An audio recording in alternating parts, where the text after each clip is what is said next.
आराम से आराम से आराम से। अबे सालू ये क्या कर दिया, अब तो मालिक हमें छोड़ेगा नहीं। अबे फुल्लू तेरे साथ काम करने में मुझे बहुत मजा आता है। अरे मालिक मैं कारीगर ही इतना अच्छा हूँ। अबे साली ये क्या कर रहा है, तुझे यहाँ से ईंट लाने के लिए किसने बोला? सारा काम खराब कर दिया। हाँ हाँ और पीछे और पीछे और पीछे और रुक जा सबे साले पूरी दीवार गिरा दी तूने। एक काम ढंग से नहीं होता।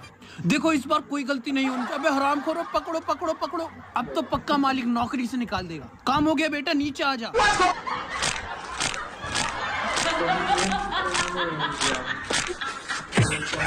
अरे हरामखोर मेरी उंगलियों का तो भरता बन गया।